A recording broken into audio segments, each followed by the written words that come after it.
Salut YouTube, on y est enfin, le dernier épisode de cette série Obi-Wan Kenobi.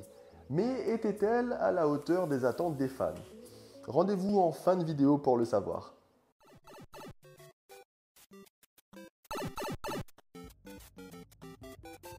Alors, il parle de quoi cet épisode final?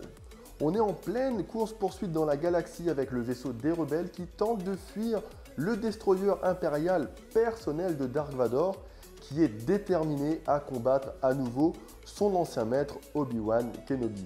La situation semble sans espoir et Obi-Wan décide donc de se sacrifier, de quitter le vaisseau des rebelles à bord d'une navette afin d'attirer l'attention du destroyer impérial, de sauver les rebelles et les réfugiés, leur permettant de fuir en toute sécurité. Obi-Wan prend donc un chemin différent avec cette petite navette et comme prévu, Dark Vador décide de le prendre en chasse lui et de se rendre seul personnellement sur la planète déserte qu'il a choisie pour leur duel final.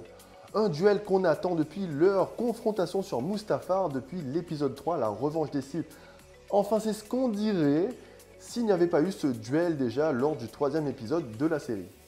Mais ce combat n'a plus rien à voir avec leur précédente confrontation. Obi-Wan est plus puissant que jamais, il a retrouvé l'usage de la force et de son sabre laser et Dark Vador semble même par moments acculé. Jusqu'à ce que ce dernier décide d'ensevelir Obi-Wan sous des gravats. On se dit que le combat est terminé, ça y est, Dark Vador a fini par prendre le dessus sur son ancien maître et à avoir sa revanche. Mais non, Obi-Wan, je vous le disais, est plus puissant que jamais, il arrive à se sortir de cet éboulis avec une explosion de force, une explosion de puissance sans aucune égratignure. Et c'est la deuxième partie de ce duel qui commence avec Obi-Wan qui finalement prend le dessus, arrive même à fendre le casque de Dark Vador pour une scène d'anthologie avec cet échange final entre Anakin, oui je dis Anakin car on a l'impression que c'est toujours cette partie de bien, cette partie lumineuse qui s'adresse à Obi-Wan et qui lui dit non. Tu n'as pas tué Anakin. Et là, on a cette magistrale mise en scène avec cette transition du bleu au rouge au moment où c'est Vador justement qui prend la parole et qui prend le pas sur sa personnalité Anakin et qui dit « c'est moi qui l'ai tué ». Et c'est cette scène que beaucoup de fans ont retenue, une scène qui forcément va rester emblématique lorsqu'on parlera de la série Obi-Wan Kenobi. D'ailleurs, petit détail amusant, pendant ce combat, Vador appelle toujours Obi-Wan maître.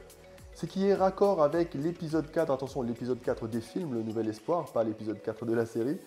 Ce qui est raccord donc avec cet épisode 4, car lors de cette ultime confrontation dans le 4e film, Vador affirme qu'il s'était quitté comme maître et élève, ce qui n'est plus le cas maintenant. Voilà, j'ai trouvé que c'était intéressant qu'il y ait toujours ce petit raccord pour justement pas entrer en contradiction avec ces éléments. Et en parallèle, dans cet épisode, on a la 3e sœur qui se rend sur Tatooine afin de trouver l'enfant, l'autre enfant, donc Luke Skywalker, qui est réfugié sur Tatooine. On ne sait pas pourquoi elle va le chercher pour l'éliminer, pour quelle raison. Elle a déjà échoué dans sa vengeance qui était, semble-t-il, son but ultime. Elle le disait elle-même lors de l'épisode précédent.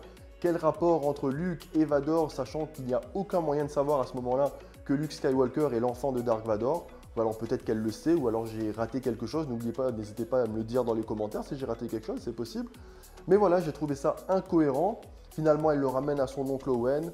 Pendant qu'Obi-Wan, de son côté, va faire ses adieux à Leia, qui a retrouvé ses parents adoptifs sur la planète d'Alderaan. Elle est saine et sauve, et Obi-Wan va enfin pouvoir retourner sur Tatooine. On l'y retrouve avec son uniforme de Jedi, signe qu'il a renoué avec son passé. On y reviendra dans quelques instants. Mais Obi-Wan va rapporter à Luke cette petite maquette de vaisseau qu'il avait dans l'épisode 1 et l'oncle Owen va même l'autoriser à lui donner personnellement et à faire la connaissance de Luke Skywalker, lui qu'il a observé à travers ses jumelles depuis tant d'années. D'ailleurs, je trouve que cette 3e sœur est quand même assez en forme pour quelqu'un qui s'est fait transpercer par un sabre laser il y a quelques heures et laissé pour morte sur une planète à des milliers d'années-lumière. Mais bon, encore un détail qui me fait grincer des dents. Et Obi-Wan, après avoir fait ses adieux à Luke, va partir, il va quitter sa grotte et retrouver son ancien maître Qui-Gon Jinn, qu'il peut enfin retrouver car oui, je vous le disais, il a renoué avec son passé de Jedi, ce qui sûrement lui permet de voir et enfin d'atteindre l'esprit de Qui-Gon, son ancien maître, qui va lui réserver un petit entraînement spécial apparemment, sûrement en vue de la saison 2. En tout cas, saison 2, s'il y a, ce sera selon le bon vouloir de Kathleen Kennedy, qui est à la tête de la saga Star Wars, en tout cas à la tête de Star Wars désormais. Alors qu'est-ce que j'ai pensé de cet épisode avec ce duel fratricide qui a lieu finalement assez tôt dans l'épisode? Il aurait été un peu plus impactant, un peu plus impressionnant si on n'avait pas, je vous le disais, eu ce combat dans l'épisode 3. La mise en scène est beaucoup plus grandiose, beaucoup plus impactante, on sent beaucoup plus la puissance de l'un et de l'autre. Mais justement, la puissance est démesurée, on n'a jamais vu des Jedi ou des Sith faire preuve d'un aussi grand contrôle de la Force. Je peux bien comprendre que Dark Vador est peut-être beaucoup plus puissant qu'avant, mais Obi-Wan qui vient de retrouver l'usage de ses pouvoirs de Jedi il y a quelques heures, voire quelques jours, allez on va être gentil, ne peut pas être plus fort que ce qu'il a été dans son prime lors de la première trilogie, enfin la prélogie.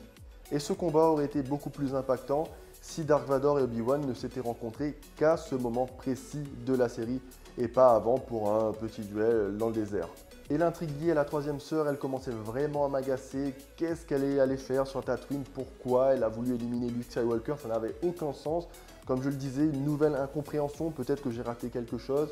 Mais voilà, l'épisode se termine comme ça avec Dark Vador qui discute avec l'empereur Palpatine, qui a un visage différent de ce que je connaissais. Je sais pas, j'ai pas regardé s'ils avaient changé d'acteur, mais j'ai longtemps tiqué sur ce visage qui ne ressemblait pas du tout à Palpatine. Alors au final, qu'est-ce que j'ai pensé de cette série Obi-Wan Kenobi? Tout d'abord, ça fait plaisir de retrouver Star Wars et du bon Star Wars. La série est pleine de bonnes intentions, mais ça n'excuse pas tout, elle est également pleine d'incompréhension et d'incohérences et de contradictions. Tout ça ne marche que si je déconnecte mon cerveau et forcément j'ai du mal à le déconnecter quand je regarde une série. Retrouver Ewan McGregor et Hayden Christensen dans leurs rôles respectifs titille forcément ma fibre nostalgique, mais justement si on retire la nostalgie de cette série, que reste-t-il? L'intrigue liée à la troisième sœur n'a aucun sens, l'utilisation de la force, je l'ai maintes fois répété, est abusée, on n'a jamais vu des Jedi se comporter comme des Super Saiyans, encore que peut-être que c'est par rapport à la capsule de soins qu'on a retrouvée dans un des épisodes, qui est lié en fait au Jedi. Peut-être que c'est le crossover ultime Star Wars mélangé à Dragon Ball Z, mais c'est incroyable, on n'a jamais vu ça, c'est encore mieux qu'Avengers. Bon, je m'emballe un peu, tout ça pour dire que non, la Force, c'est pas un pouvoir magique ultra cheaté où tu peux soulever des falaises, tu peux retenir des vaisseaux. Je peux encore l'accepter venant de Jedi élus ou de Sith, des individus exceptionnels, mais on l'a trop vu dans cet épisode. Obi-Wan n'a jamais été aussi puissant, même dans sa jeunesse. Bon, oui, il est puissant, mais là, dans cette série, il est dépeint avec des pouvoirs supérieurs à ceux de Maître Yoda. Je suis désolé, ça n'a pas de sens. La série n'apporte finalement rien à l'univers, il y a beaucoup de fanservice, certes, mais rien de nouveau dans la saga, elle n'apporte rien scénaristiquement parlant. Bon, je ne veux pas cracher dans la soupe, j'ai quand même pris du plaisir à regarder cette série, mais si je compare à Stranger Things que j'ai terminé il n'y a pas si longtemps également, force est de constater que la qualité d'écriture et la mise en scène n'a absolument rien à voir. Bon, calmez-vous tout de suite, je vous vois déjà dans les commentaires me dire « Oh là là, mais t'es en train de comparer Star Wars à Stranger Things, ça n'a aucun sens !» Non, non, je compare vraiment les deux séries en termes de qualité. On parle de Star Wars, on parle de Disney, il y a quand même une différence en termes de budget possible entre les deux compagnies que sont Netflix et Disney. On est quand même en droit d'attendre quelque chose de plus grandiose quand on parle de Star Wars. Je pourrais me consoler, me dire que ça aurait pu être pire. Eh bien non, je ne peux pas m'en contenter. On parle d'un des projets qui était là dès l'annonce du rachat de Star Wars par Disney. Tous les fans attendaient ce projet, tous les fans attendaient Obi-Wan Kenobi. Et je suis désolé, je suis persuadé que de nombreux fans ont trouvé cette série nulle. Je ne dirais pas qu'elle est nulle, mais elle n'était pas à la hauteur de ce qu'on était en droit d'espérer. En tout cas, une chose est sûre, moi j'ai pris du plaisir à vous partager mes impressions sur cette série. N'hésitez pas à me dire ce que vous en avez pensé dans les commentaires. N'oubliez pas également de vous abonner et cliquer sur la petite cloche. Moi, je vous laisse ici et je vous retrouve très vite pour une nouvelle vidéo. À bientôt!